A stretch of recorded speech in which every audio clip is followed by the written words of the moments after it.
Welcome to Mint's Budget Roundtable on the real estate sector. And as we all know that the real estate sector has performed extremely well in 2023, and the bullish sentiment is likely to continue in 2024. So in that backdrop, we're here to discuss what are the real estate sector's expectations from the budget, which is going to be presented on February 1st. So this is Vandana Ramnani, and joining me in the studios are Naveen Kedia. He is the CFO at DLF Cyber City Developers Limited. And on my left is Mr. Abhishek Kapoor, Executive Director and Group CEO, Puravankara Limited. Joining us online are Anuj Puri, who's the Chairman, Anurag Property Consultants, and Chintan Patel, Partner and Head Real Estate Building and Construction, KPMG India. Baman Irani, who's the President at Credai and Chairman and Managing Director of Rastamji Group, will join us shortly. So we are all here to discuss the big ideas for Budget 2024. So let me start with you, Anuj. Now, there was an Anurag report which had said that sales in the budget category fell to about 20% in 2023, and it had fallen by 30% in 2022. So we look at these statistics. Do you think that the focus of this budget, which is a vote on account budget coming in the election year, ought to be on the affordable housing segment, the sense that it should focus on basically, enhancing the affordability of home buyers as well as providing SOPs to developers to encourage them to construct more affordable housing? So first of all, Vanda, glad to be on this roundtable. So fantastic the way that you conduct it. Second, I must say is that after 15 years, we're seeing this kind of a real estate market, thanks to some of the government policies, the way that they have structured, it's become a lot more transparent, well-governed, disciplined market. And, clearly a lot of the stakeholders, the good stakeholders are benefiting, whether it's, the lenders, the developers, the consumers, or the other, stakeholders who are the providers of material to this sector. You're right, in the overall growth, the affordable housing hasn't grown as quickly as some of the other sectors, particularly the mid, housing sector has grown exceptionally well. I think the reason, Vandana, is really twofold. One, the definition of affordable housing really needs to get enhanced.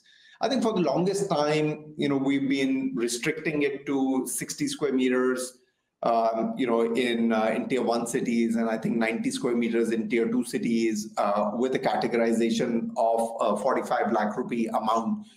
Over the COVID period, what's happened is people want bigger homes, better quality homes, even on the affordable housing, with better quality infrastructure, gated community. As a result of which, those two parameters that have been put as a definition of the affordable housing have been breached, which is that, the 60 square meters is getting breached because people are wanting, instead of 1 bedroom, they're wanting 1.5 or 2 bedroom. And the second is, this 45 lakhs, which has been as a definition for some time, that is very difficult to get in, product within that price range. So whilst people are buying, this is largely the affordable population in that category are buying, but they're buying a little bit more expensive and a little bit more larger, as a result of which in our report, they're coming out of the affordable housing definition, and hence you're seeing the drop in the percentage. Mm-hmm. Okay. So the focus, you're saying, ought to be on affordable housing. 100%, Vandana. There's no doubt about it. I mean, if you were to speak with the developers as well, they would say is, that's the fastest selling product, today. The only thing is that because the buyer is wanting a little bigger and, better in terms of the budget, so it is breaching the definition of the affordable housing. So the definition needs to be revised in this budget for the affordable housing to be of a larger square foot and monetary terms, that threshold needs to be increased. What about you, Abhishek? I mean, what are your thoughts on this whole affordability paradigm? So, Vandana, thank you for having me on the show. See, my view on affordable housing is two-pronged. One is clearly where commercial developers are not participating, and then where commercial developers are participating and are in a position to contribute affordable housing. So, where commercial developers are not participating, I think government needs to really look at it deeply and see how they can incentivize and bring in that supply. And there are various ways that they can come up with policies which can encourage developers to build and hand over homes which are truly affordable in nature. Some of those schemes are available, but again, there has to be a specific thought process in getting private players to participate there. Then the second category of affordable housing is what Anuj is talking about, where it is commercially viable. And there, I personally believe, we were discussing a little earlier. See, up to, if you look at up to 5 lakhs, there is no tax from the government. If you look at up to 8 lakhs per person, there's hardly any tax. If you do some savings, pretty much you get away with zero tax, income tax I'm talking about. And if you look at household incomes today, most of the families have husband and wife working. So you're talking about up to say 8 plus 8, 16 lakh rupees, which is easily you're saying up to 75 lakh rupees ticket value to 80 lakh rupees ticket value is really the affordable piece, where even the government is saying we'll not charge you taxes provided that you make certain small investments.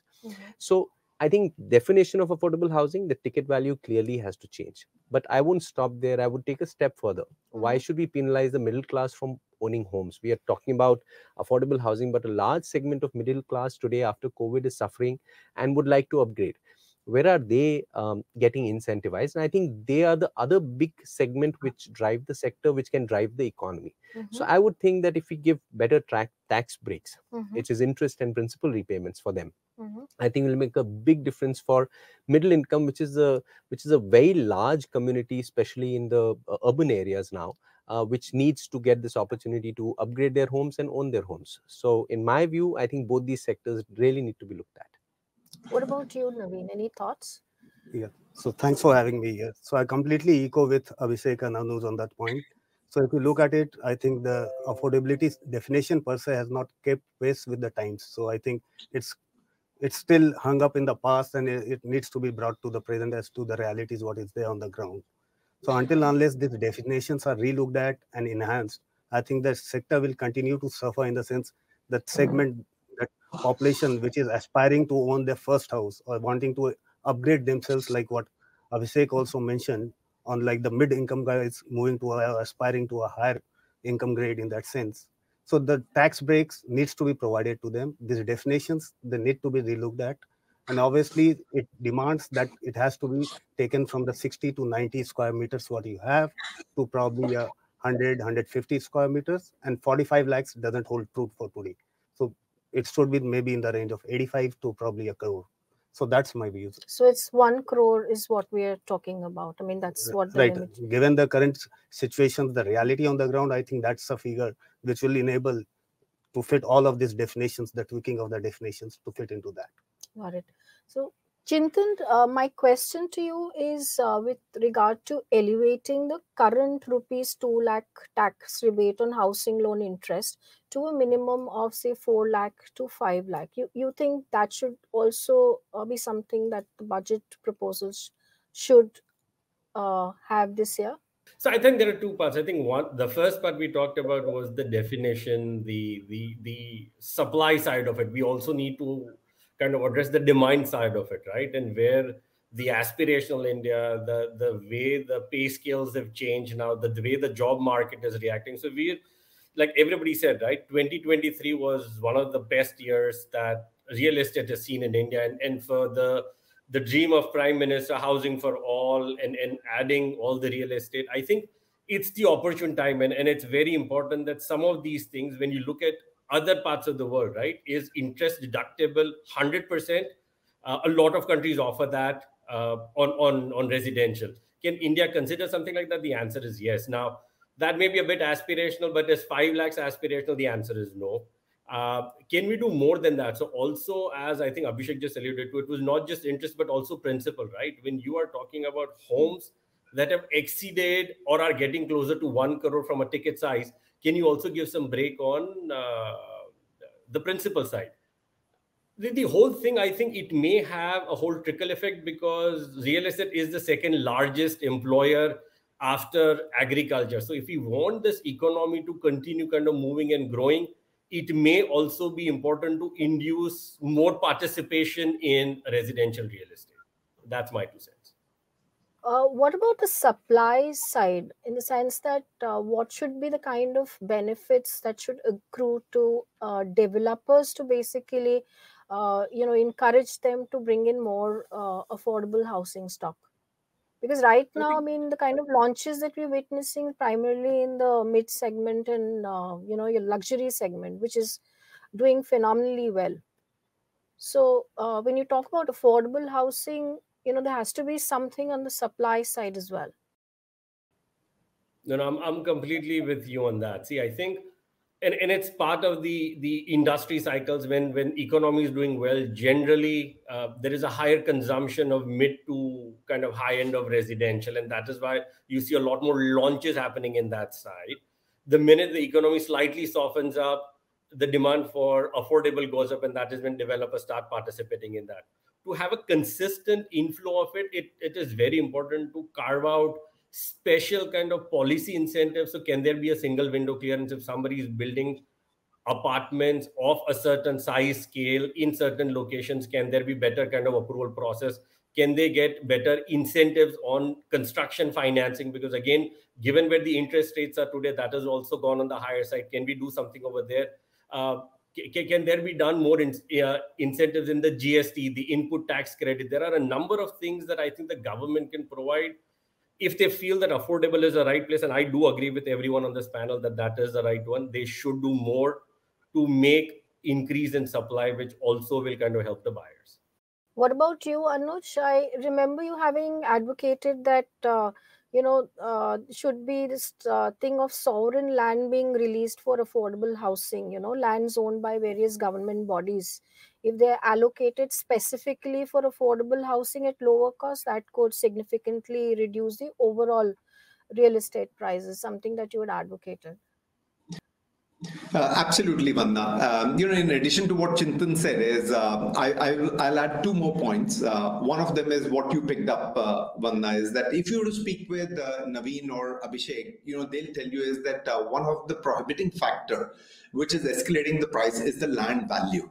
And the land pricing. And, as we go through your show, hopefully we'll discuss about, the volumes of land that are being bought by quality developers, as a result of which, the price of land is continuing to go up. That at some stage is breaching the affordability parameter. Can the government, one, they're putting a fair amount of infrastructure in various cities, including the city that we live in, Bombay, that'll open up a lot of land parcels, and hence the value of the land, in the periphery will come down, where affordable housing can come in. The second is one now where they have land owned by the government, whether it is the railways, the port trust, the salt pans, or heavy industries that are owned by the government. Can they release those lands and say this land is specifically to do affordable housing? The second point that I want to say is that, when we talk about affordable housing, it should also include for rent. Why do we always miss that opportunity to say is that, this is only going to be for sale? Look at international cities, look at global cities, look at, the large private equity investors in US. They call it as multifamily homes. Now, DLF or Puravankara can build, large residential buildings the way that they're building offices and leasing it out. They can do the same thing for the residential as well, provided the land is given by the government. Because if you buy it from the open market, Naveen will say, is the math add up only, Anuj, for me. If the government gives the land and says, you're going to do affordable housing, you're going to do affordable housing and rent it out for 20,000 rupees a month per apartment, something like that. I'm telling you that itself will make sure that the shortfall on the supply in the affordable housing, and as the demand continues, will get fulfilled through the leasing of these apartments. but the land will have to be sponsored by the government, and they can do a bidding process. They can say, these are the land parcels. Okay. By the way, you can do 200,000 square feet on this, which means, you'll say of 1,000 square feet or 800 square feet, you'll have 250 apartments. Each apartment, you can only lease it for 20,000 rupees a month. Then Naveen will work backwards, calculate and says, Mr. Government, I can only pay you this much for that land. To me, that will work, beautifully if it's possible to do it. Okay.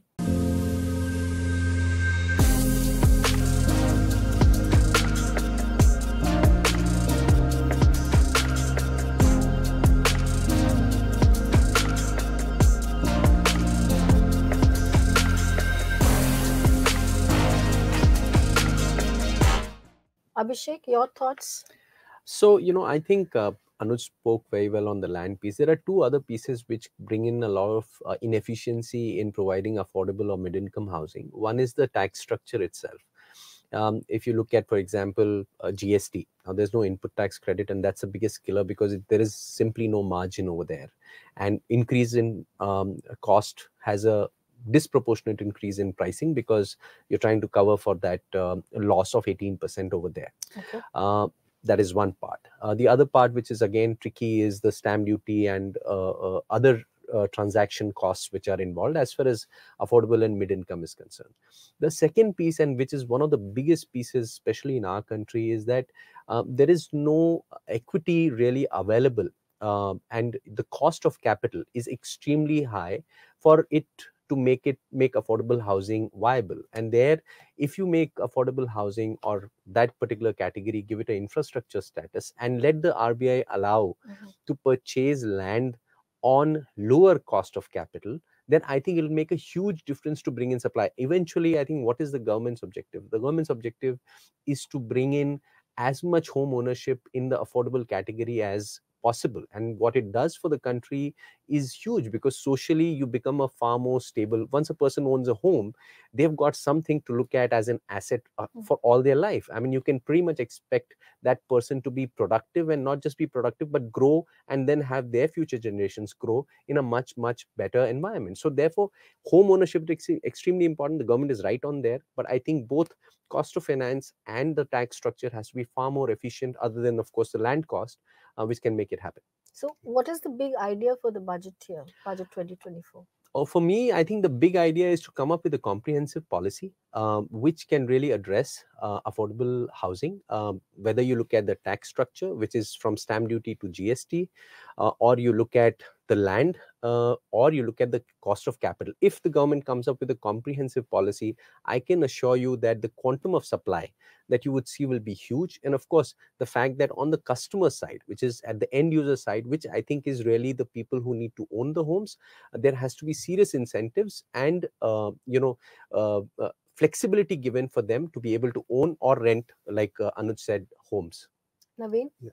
So while the other members have spoken exhaustively on this, my only take is, if you want to be working on the supply side of the affordable housing, I think you'll need to incentivize the developers. And some of the incentive measures have already been spoken about.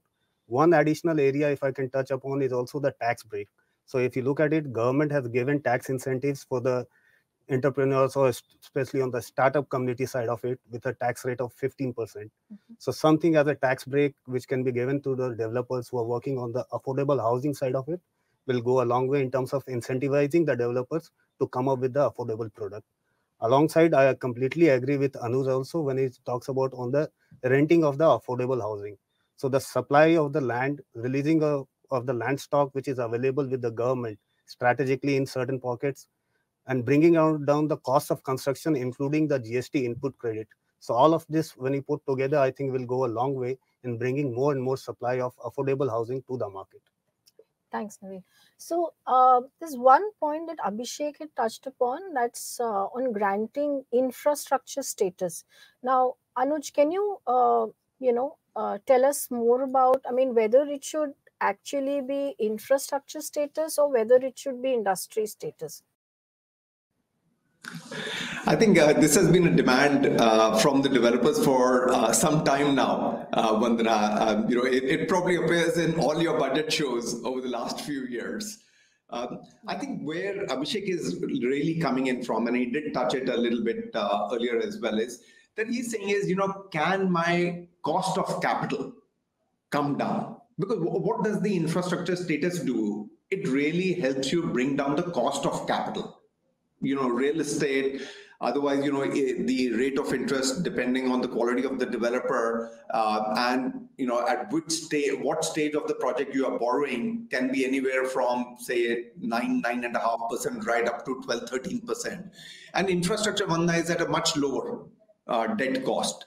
So if the real estate industry was to get classified as an infrastructure, your cost of borrowing will come down significantly, which is what you will be able to then pass it on to the consumer. And I think that's where the ask of the industry has been for some time, that classify us as infrastructure, and hence we can then go out to the banks and borrow at the same categorization as an infrastructure project, which is much lower in terms of interest cost than real estate project. Got it. Chintan, coming to you, there is a new home loan interest subsidy scheme which the government is talking about, and that is expected to replace this discontinued credit-linked subsidy scheme. Do you have any thoughts on that? Do you think maybe that's something that may come up in this budget? See, I think just kind of on the earlier point, I think the sector is looking for the industry status and affordable is looking for infrastructure status. That's where slightly kind of I'm drawing the line on. In terms of kind of any credit-linked incentives or anything, I think first of all, I think because this is a vote on account budget, while I think the expectations that are there that, we will get a lot out of it, I'm not sure if the government will be putting up a lot on the table this time. It may be pushed kind of post the elections, and that's when we'll see it. But the point that you're saying anything to do with the credit link scheme or anything to do incentivize is definitely something that is important, and that will go a long way. Okay. So let's move on to the commercial real estate side. Now, we all know about REITs, the Real Estate Investment Trust. You think that this budget is likely to focus on greater retail engagement in REITs? Anuj, can you take that first? That there has to be greater participation of the retail investor in the REIT. I have no problem that today, until now, that it wasn't. Because if you look at the evolution of the REITs, even in the US, REITs came in the US in the early 70s. For the longest time, it was largely institutional investors, because it's a very sort of mature product for the retail investor not to be able to, easily understand. But, now since 2018, the first REIT had come in. It's been like sort of 5-6 years. So I do feel is that the time is right to get more retail participation. And why I say is that it needs to have more retail participation is because, the REITs will become vibrant. There will be more trading activity.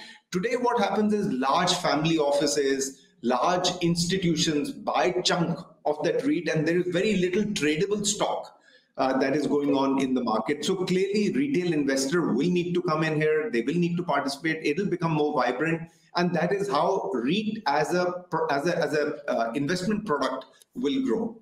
So we were discussing these big ideas for budget 2024.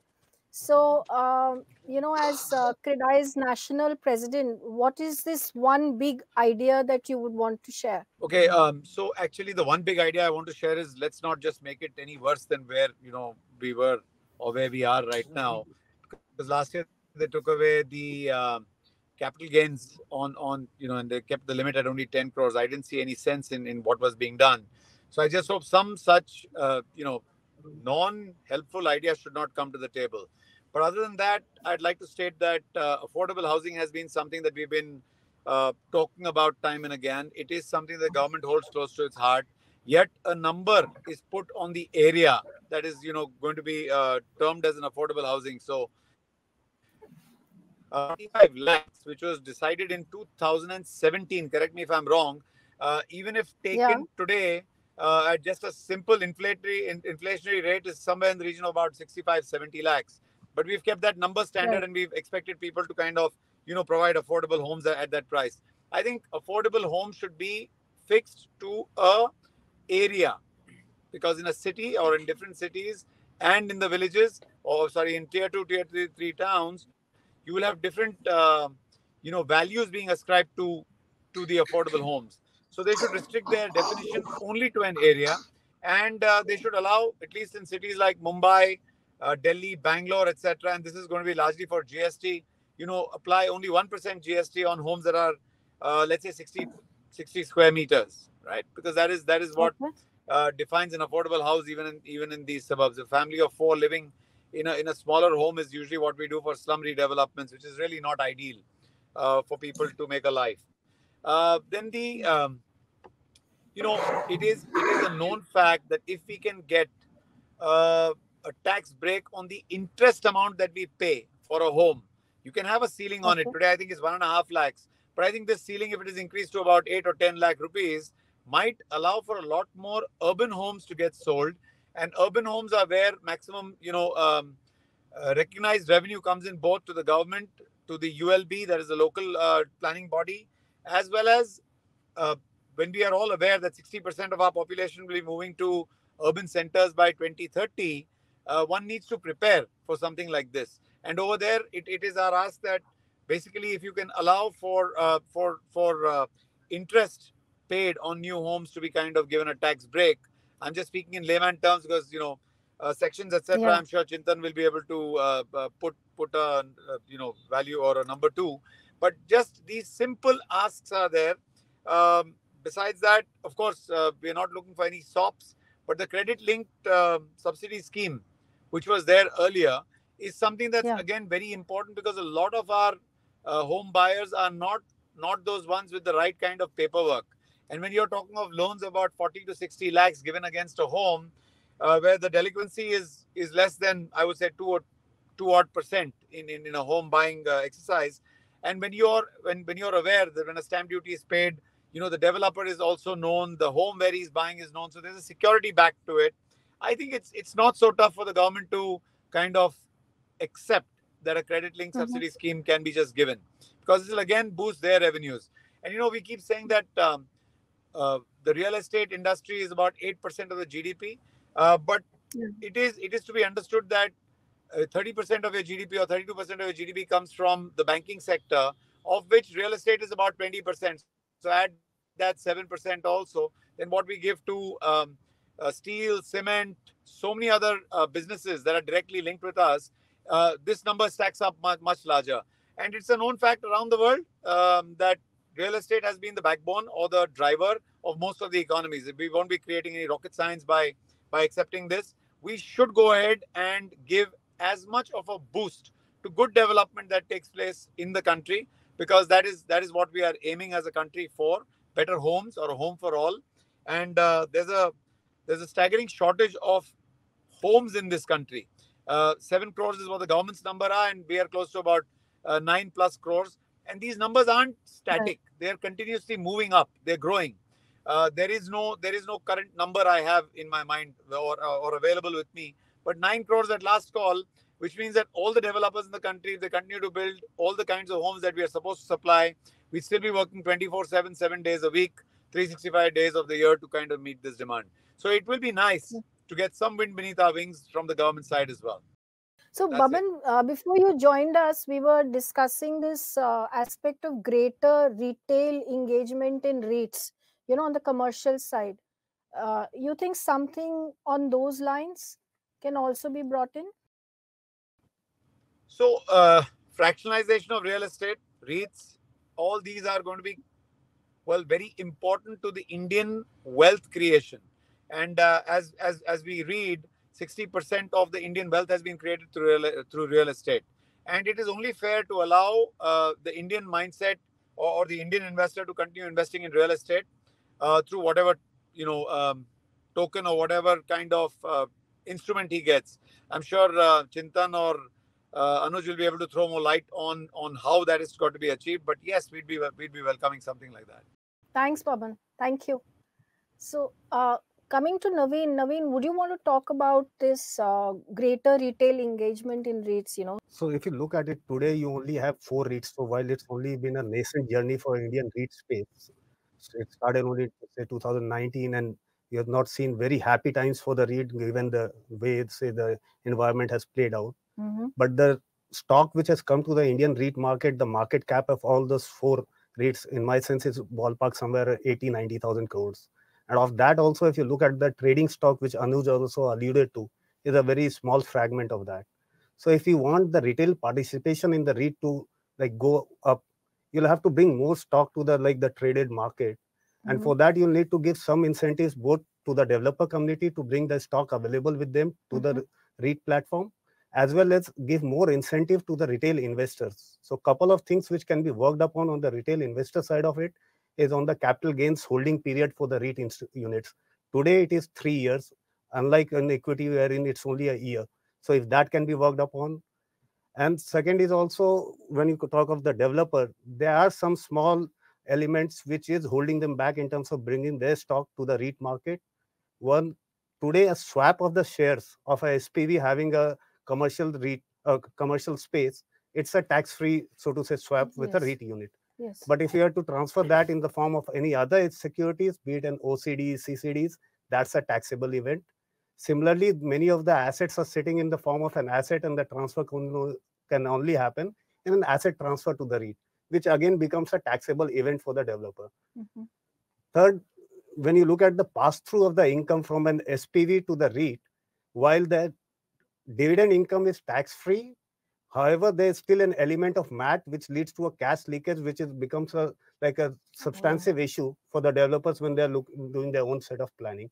So there are a couple of these items which needs to be looked upon if you want to have more stock coming on the REIT and also the retail engagement. So what is the big idea for this budget then? So look at the unit holding period for the REIT units, decrease it from 3 years to 1 year, take away those anomalies which are there in the tax structure, especially with regard to the SPVs within the REIT, give the status of a entity with a public holding as per section 218 of the Income Tax Act, which allows a greater maneuverability, and also give that incentive to the developer when it comes to transferring their assets to the REIT to make it more tax-free event.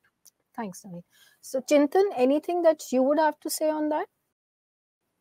I think Naveen's covered the whole REIT issues that we are seeing in the market, especially I think the 3 year to 1 year, I completely agree. If you want more retail participation when they are investing in regular stocks in 1 year, it's a different structure. REIT makes it 3 years. But I think the interesting aspect over here that I would like to bring in is the consultative paper that was issued in May 23 on the MSM REIT, right? The fractional ownership. Now, what has happened is up until now, this has been a pretty fragmented industry. So now, I, as a retail investor, if I want to buy a unit, as opposed to if I have confidence in a certain location, in a certain developer, if I want to participate in a specific unit where I personally believe I can have some growth, then a participation is possible. I think the guidelines seem to be fairly interesting. I think it needs some deliberation, but if they come into play where it's a far more regulated industry as opposed to anybody waking up and starting a fractional ownership structure, I think will go a long way. And I think to your point on retail participation, I do see increased retail participation in an MSM REIT structure possible. Okay. Anuj, any thoughts? It's been comprehensively covered by Naveen and by Chintan. I do agree what Naveen said is, look, in the last sort of 4 or 5 years, we've had only 4 REITs come to the market. The stock is very large in this one. So I do feel is what Chintan referred to, the fractional ownership and the SEBI's consultative paper that has been put out. If that comes to fruition, you'll see more stock getting listed. Secondly is, many of these developers have the stock with them. And they will be then forced to do strata sale of that building, which is not the best way to keep the asset. If they have the ability to be able to list it, and that's where I think Naveen was alluding that the tax structures need to be conducive to get them towards listing. That will be really the way forward. I do also want to sort of commend the government, both the Finance Ministry and the Commerce Ministry, but for the longest time the ask for many of the commercial developers was that the SEZ denotification to be done floor-wise, which was the ask, did get done finally. So, that's a big thing where you will now see the occupancy of all these large developers, and included, I'll take the liberty of saying DLF as well. You will see their occupancy, go up, because that was a prohibiting factor. So the government's done a good job to be able to allow the notification of the asset being done flow-wise. And like that, if there can be new, thoughts and initiatives that come in by the government, there'll be more participation from the developers to put their assets on the REIT, and likewise there'll be more participation from the retail investors to buy the units. Got it. Abhishek? So, Vandana, I'll take a step back. I think it's really comprehensively covered. More market depth clearly adds a lot of value, brings more participation in the industry, and I think that's the need of the hour. But I'll just take a step back and make a generic statement. Government is spending so much money in the infrastructure because that is the capital formation for the economy and for the country. Similarly, we tend to forget that commercial real estate and residential homes are also capital formation for the country. Whatever we do, whether it is from affordable housing to luxury housing to commercial real estate, capital formation is the key for growing economy. So I'll take a step back and I'll say real estate definitely needs some more incentive and some more push for the economy to continue to do well. Thanks. So let's end our discussion here. Thanks everybody for joining me on this discussion on these big ideas for Budget 2024. And thanks viewers for watching the Mint Budget Roundtable. Stay tuned in to Mint for latest on Budget 2024. Thank you. Thank you all. Thank you.